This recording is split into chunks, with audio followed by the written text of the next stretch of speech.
তোমরা শখের পুরুষ বলতে কে কি বুঝো তা জানি না, কিন্তু আমি যা বুঝি তা আজকে তোমাদের সাথে একটু শেয়ার করব।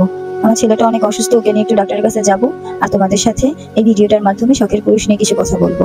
আসসালামু আলাইকুম এভরিওয়ান, তোমরা সবাই কেমন আছো? আশা করি ভালো আছো। শখের পুরুষ বলতে আমি যেটা বুঝি সেটা হচ্ছে, কোনো এক পুরুষ প্রথমে কোনো একটা নারীকে পাওয়ার জন্য এত পরিমাণে ব্যাকুলতা দেখায়, যে কোনো কিছুর বিনিময়ে সেই নারীকে তার লাগবেই লাগবে। যে কোনো পর্যায়ে যদি কোনো ওই নারীটাকে পেয়ে যায়, ধরো পেয়ে গেছে, তাকে প্রথম প্রথম এত পরিমাণে যত্ন করবে, তার কি পছন্দ, তার কি অপছন্দ, সে কি খাইতে ভালোবাসে, সে কোন কিভাবে ঘুমাইতে ভালো লাগে, রাতে তার বুকে নিয়ে সারা রাত পুরুষটা গল্প করবে, মেয়েটা ঘুমাবে, এভাবে একটু অসুস্থতা বোধ করলে সারা রাত তাকে সেবা করবে, মাথায় পানি দিবে, পা হাত চিপবে, এছাড়াও অনেক কিছু। ধরো তুমি কথা বলতেছো, এই কথাটা তোমার ভালো লাগলো না, সেই ক্ষেত্রে শখের পুরুষটা বলবে, আচ্ছা ঠিক আছে তুমি যেটা বলতেছো সেটাই রাইট, আমি যা বলি তাই। এটা হচ্ছে সেটা পুরুষটার প্রথম যখন তোমাকে চাই চাই চাই লাগবেই তখনের অবস্থা। তারপরে আস্তে আস্তে করে হচ্ছে একটা সময় যখন আসবে, মাস যাবে, দিন যাবে, বছর যাবে, কারণ আমরা তো মেয়ে মানুষ, আমরা কখনোই মানুষের প্রতি ওইভাবে মন উঠায় রাখতে পারি না। আর একটা কথা, আমাদেরকে যে বেশি যত্ন করে তারপরে আমরা মনের ভিতরে গাইথা রাখি, এটা কে মানো কে মানো না আমি জানি না, কিন্তু আমি মন থেকে মানি যে আমরা এটা মন থেকে সব সময় মানি যে কোনো পুরুষ যদি আমাদের প্রতি একটু যত্নবান হয়, সে যেমনই হোক, নাই তার বর্ণ, নাই তার ধর্ম, নাই তার জাত কুল, তাদেরকে আমরা ভালোবেসে ফেলি। এই ধরো তোমাকে এত যত্ন আদি করলো, রাত ভরে তোমার সেবা করলো, তোমার কি প্রয়োজন অপ্রয়োজন সব দিক দিয়ে খেয়াল রাখলো, একটা সময় যখন তুমি তাকে একদম মন থেকে মন দিয়ে ফেলবা, ঠিক তখনই দেখবা যে তার রং কত কি। শখের পুরুষ বলতে আমি বহুরূপী আর রং বদল বুঝি, তোমরা কে কি বুঝো সেটা আমি জানি না।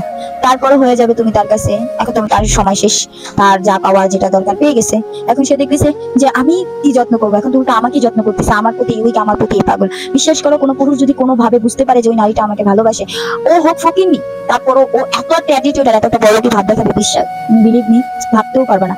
তারপরে তার কাছে তুমি হয়ে যাবে বারো ভাতারি, তার কাছে হয়ে যায় বা বোকা সাজার একটা অ্যাক্টিং করছো এতদিন, তার কাছে তার তোমার ফ্যামিলি ভালো না, তোমার কেউ ভালো না, তোমার জাত ভালো না, তোমার বাপ মা ভালো না, মানে যা যা তার পক্ষে হয়েছে তা এখন সে তোমার পক্ষে দিয়ে দিবে। এটাই হচ্ছে শখের পুরুষ। আমরা যে শখের পুরুষ নিয়ে এত কথা বলি না, আসলে শখের পুরুষ বলতে আমি এইটাই বুঝি, যে যতক্ষণ তার প্রয়োজন ততক্ষণ সে প্রিয়জন হিসাবে আদর করবে, যখন তার প্রয়োজন শেষ হবে তখন তুমি হয়ে যাবা বোকা সাজছ, তাকে উইক করছো, তার লাইফ নষ্ট করছো, অথচ সেই যে তোমার লাইফটা জোর করে আসছে, তোমাকে এত কিছু করে উইক করছে, সেটা সে কখনোই স্বীকার করবে না। এটাই হচ্ছে শখের পুরুষ। কে মানো, হয়তো আমি ওরকম ভাবে কথাগুলো বুঝিয়ে বলতে পারি নাই, কিন্তু যারা যারা বুঝছো অবশ্যই বুঝতে পারছো।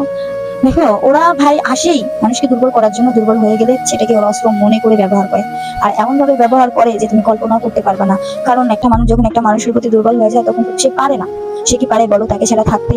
সে যতই অপমান অপদস্থ করো, সেটাকেই তখন সে ভালোবাসা মনে করে কথা বলতে চায়, সেই কথা বলাটাকেই শখের পুরো মনে করে যে এত শাসরা, এত কিছু বলি আমার পিছ ছাড়ে না, আল্লাহ আরো কিছু বলবো, যা ইচ্ছা তা বলবো।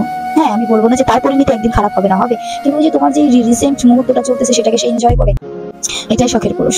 অতএব শখের পুরুষ থেকে দূরে থাকাই ভালো, কিন্তু আমরা তো এই মোমেন্টটা ফেস করতে পারি না, দূরেও সরতে পারি না, তার জন্য যত লাঞ্ছনা বঞ্চনা, যত খারাপ কথা, একটা সময় না শখের পুরুষের সাথে কথা বলতে চাই, আর এটাই আমাদের সবচেয়ে খারাপ। চাইলেই পারি না। কিছু কিছু মানুষ তো আছে যে মনকে কোনোভাবেই মানাইতে পারে